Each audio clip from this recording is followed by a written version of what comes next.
अगर आप इस वीडियो तक डायरेक्टली पहुंचे हैं या चैनल पर फर्स्ट टाइम आए हैं तो आपको ब्रीफ कर देते हैं कि हम हैं इंडिया झाको फैमिली और इस बार हम निकले हैं 10 दिन के एक लंबे रोड ट्रिप पर, जहां हमने अपने होम टाउन दिल्ली से कोटा, अहमदाबाद, द्वारका होते हुए अब पहुंचे हैं सोमनाथ। इस टूर सीरीज का यह 8वां एपिसोड है जो कि सोमनाथ स्थित सभी तीर्थ स्थलों को समर्पित है।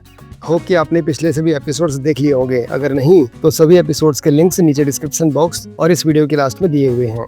सोमनाथ के सभी तीर्थ स्थलों के दर्शन के बाद आज रात्रि यानी 23 दिसंबर की नाइट को हम पहुंचेंगे सीधा दीव आइलैंड। तो बने रहिए एपिसोड में।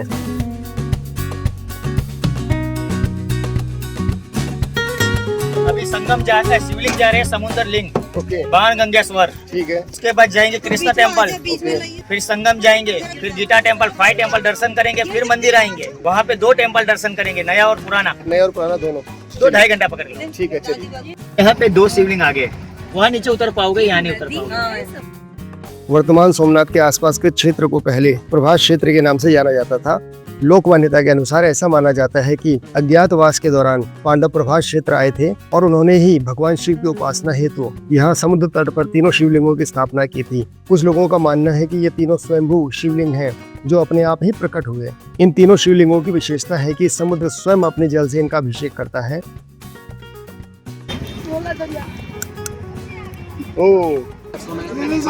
यहाँ पे लोग लाइव फॉल निकाल के दिखा रहे हैं, सीशेल्स भी मिल रहे हैं। सब लाइव सीशेल्स हैं, इनमें से मोती निकाल के लोग बेचते हैं, बट हम लोग नहीं लेंगे। श्रद्धालुओं का तांता लगा हुआ है यहाँ पर। चलते हैं शिवलिंग के पास। यह शिवलिंग, समुद्र का जल जब उफान पर होता है तो समुद्र का जल अपने आप ही शिवलिंग के ऊपर अर्पित होता है। ये यहाँ की विशेषता है। दूध और फूल लेकर यहाँ से आप शिव जी को दूध अर्पित कर सकते हैं, फूल अर्पित कर सकते हैं। अरे सर, ये पूरी पूजा मिलेगी। हाँ, इधर स्वयं शिवलिंग है। आधा घंटे के बाद उधर तक पानी आ जाता है। दूध है, हाँ। इस शिवलिंग पे चढ़ता है। कितने का है? 50 रुपए। 50 रुपये मात्र। और अभी पानी बढ़ जाएगा थोड़ी देर में 50 रुपया फूल। पहुँच गए शिवलिंग के पास। हर हर महादेव, हर हर महादेव, ओम नमः शिवाय, हर हर महादेव।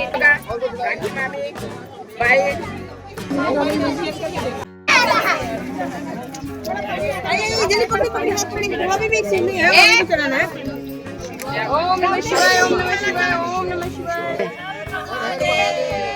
हर हर महादेव। माना जाता है कि जरा नाम का शिकारी इस स्थान पर मछलियों का शिकार करने आया करता था। इसी दौरान उसे दूर एक वृक्ष के नीचे मृग होने का आभास होता है और वह बाण चला देता है। भगवान को जो पेड़ में बाण लगा है ना, वो जगह जा रहे हैं। हम जा रहे हैं बाल का तीर। वह तीर श्री कृष्ण के बाएं पैर के तलवे पर जाकर लगता है। इस जहरीले तीर के कारण श्री कृष्ण को देह त्याग परम धाम बैकुंठ लोक वापस जाना पड़ता है। वह स्थान जहाँ भगवान श्री कृष्ण को तीर लगा उसे भालका तीर्थ कहते हैं। चलते हैं भालका तीर्थ की तरफ, जो कि बाण गंगा से सिर्फ 1.5 किलोमीटर की दूरी पर है। सैकड़ों यहाँ पे छोटे छोटे शिप हैं, ये सारे फिशर्स हैं, फिश पकड़ते हैं और एक्सपोर्ट करते हैं यहाँ से। पहुँच गए हैं भालका तीर्थ के मुख्य द्वार पर। यहाँ से करेंगे एंट्री। गांधारी द्वारा श्री कृष्ण को दिए गए श्राप, जिसमें कि श्री कृष्ण की स्वर्ण नगरी द्वारका समुद्र में डूब गई और यादव भी मद्यपान में चूर परस्पर कलह के चलते एक दूसरे पर वार कर समाप्त होने लगे। यह सब देख श्री कृष्ण का मन खिन्न हो गया और वे द्वारका से दूर प्रभास क्षेत्र, जो कि वर्तमान में सोमनाथ के नाम से जाना जाता है, यहाँ एक पीपल के पेड़ के नीचे अपना बायां पैर दाहिने पैर पर रखकर बैठे थे। तब जरा नामक शिकारी, जो कि पिछले जन्म में वाली था, अनजाने में श्री कृष्ण के चरण को मृग का मुख समझकर वार चला देता है, जो कि सीधा जाकर श्री कृष्ण के बाएं पैर के तलवे पर लगता है। जब जरा शिकार के पास पहुंचता है तो देखा कि ये तो पीताम्बरी वेशभूषा में भगवान श्री कृष्ण हैं। बहुत व्यथित होकर उसने अपने कृत्य के लिए भगवान से क्षमा मांगी। तब श्री कृष्ण ने उसको समझाया कि यह विधि का विधान था, इसमें तुम्हारा कोई कसूर नहीं। मंदिर में दर्शाया गया है, तीर लगने के बाद शिकारी जरा द्वारा क्षमा मांगी जा रही है। यहाँ पर श्री कृष्ण के बाएं पैर को दर्शाया गया है। तब श्री कृष्ण ने उसको समझाया, पिछले जन्म में तुम बाली थे, तब मैंने तुम्हें पेड़ के पीछे से छुप कर मारा था, यह उसी कर्म का प्रतिफल है। और श्री कृष्ण के राइट साइड में वह पीपल का वृक्ष, जो कि 5000 साल पुराना है। माना जाता है कि श्री कृष्ण इसी वृक्ष के नीचे ध्यान मग्न अवस्था में बैठे हुए थे। मंदिर के डोम में सुंदर नक्काशी की हुई है।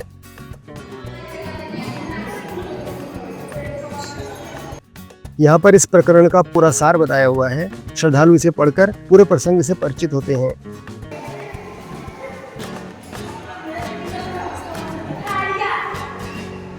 दर्शन के बाद यहाँ से लेते हैं एग्जिट। मंदिर के साथ ही एक कुंड भी है यहाँ पर। यह है मंदिर का बैक साइड, वहाँ का एक दृश्य। लगाते हैं मंदिर की एक परिक्रमा पथ बना हुआ है जो पूरे मंदिर के चारों तरफ है।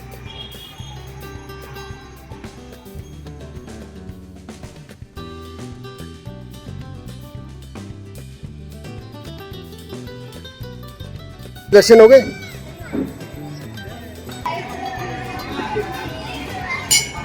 श्री प्रकटेश्वर महादेव मंदिर।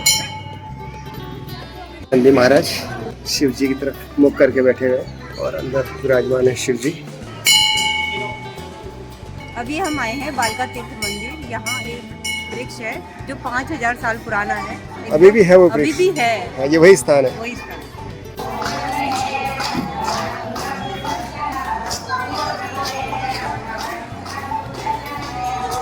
यहाँ सामने से एंट्री होती है। यह है मुख्य मंदिर। दर्शन कर लिए हैं, अब चलते हैं दूसरे स्थान पर। बाहर ऑटो वाले भी हमारा इंतजार कर रहे हैं। अच्छे से हो गए दर्शन? प्रसन्नता तुम्हारे चेहरे पे सबके नजर आ रही है। में कमी रह गई थी वो यहाँ की पूरी। हाँ, ये तो है।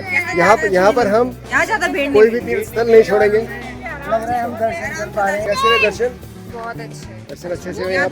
यहाँ पर कोई भीड़ नहीं थी, कोई धक्का मुक्की नहीं। तसल्ली से हमने दर्शन किए और मन प्रसन्न हो गया। हाँ।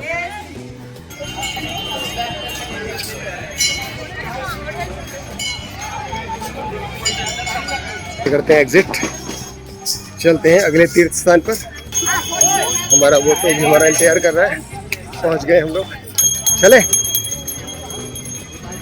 चले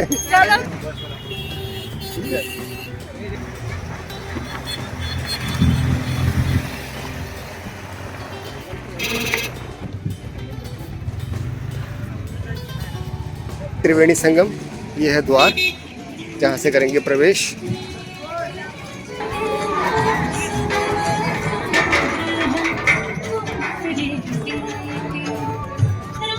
आ जाओ आ जाओ आ जाओ आ जाओ आ जाओ।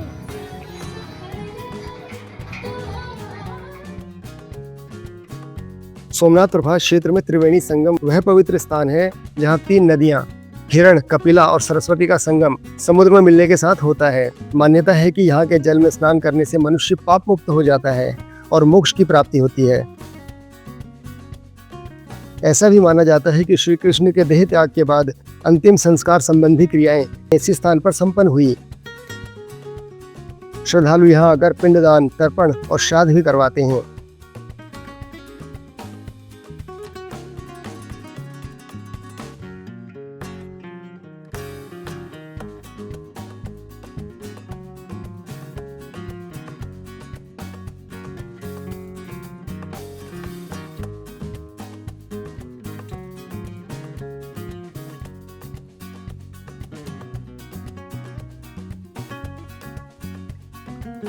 अभी सनसेट हो चुका है और अंधेरा हो गया है। अदरवाइज दिन के समय 20 से 30 रुपए पर पर्सन पे करके बोटिंग के थ्रू समुद्र में जाकर संगम स्थल का दर्शन भी किया जा सकता है।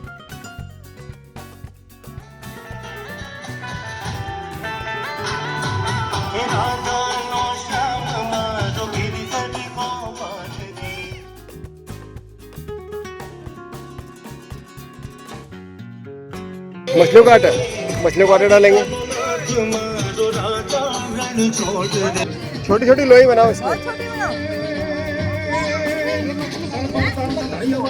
दिखाओ।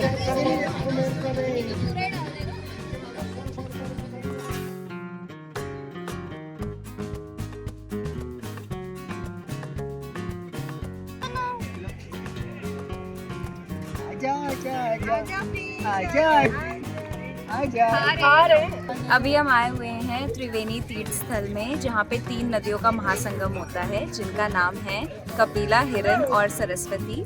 इसमें जो कपिला और हिरण नदी है उनको आप साक्षात अपनी आंखों से देख सकते हैं, बट जो सरस्वती नदी है उसको आप नहीं देख सकते बिकॉज वो धीरे धीरे विलुप्त हो चुकी है। और यहाँ बहुत पीसफुल लग रहा है, बहुत प्यारी जगह, आपको बिल्कुल आना चाहिए। कैसा एक्सपीरियंस रहा है यहाँ पर? मुझे तो बहुत अच्छा लगा। मन को सुकून मिला?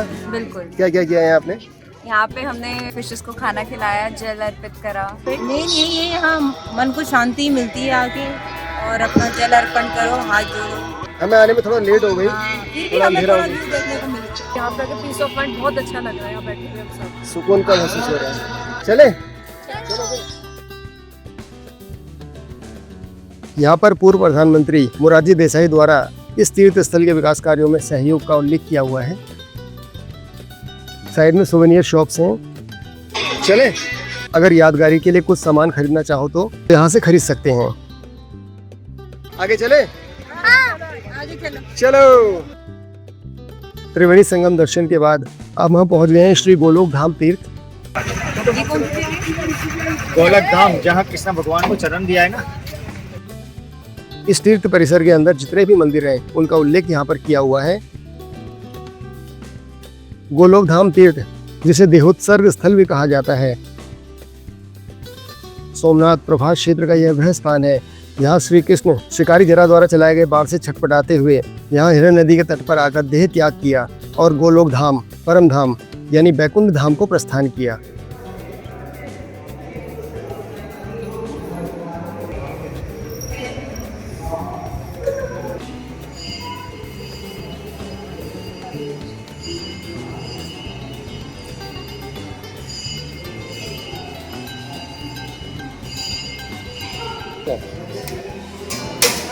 अब तो जय कर दो। श्री गीता मंदिर के सभी पिलर्स पर संगमरमर शिलाओं में गीता के श्लोक अंकित किए हुए हैं।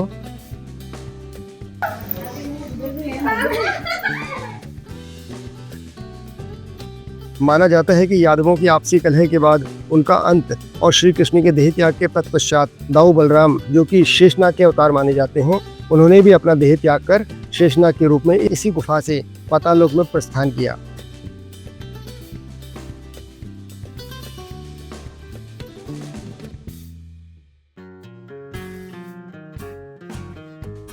सामने की दीवार पर शेषनाग की आकृति के ऊपर कोने में एक होल बना हुआ है। माना जाता है कि वे इसी मार्ग से पातालोक गए। और इस प्रकरण के साथ ही द्वापर युग का भी अंत होता है और कलयुग का आरंभ। गोलोक धाम परिसर में ही विद्यमान लक्ष्मी नारायण मंदिर,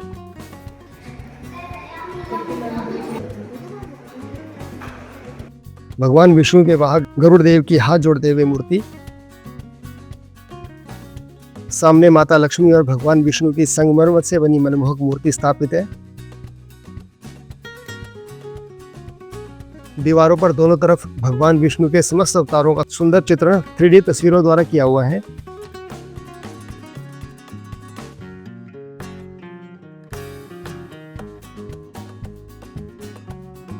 मंदिर की पूरी सीलिंग पर ब्रह्मांड का सुंदर चित्र उकेरा हुआ है।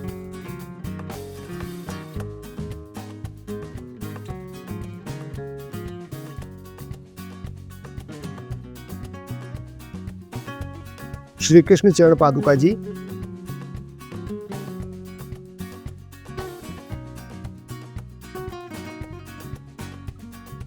श्री ओमकारेश्वर महादेव,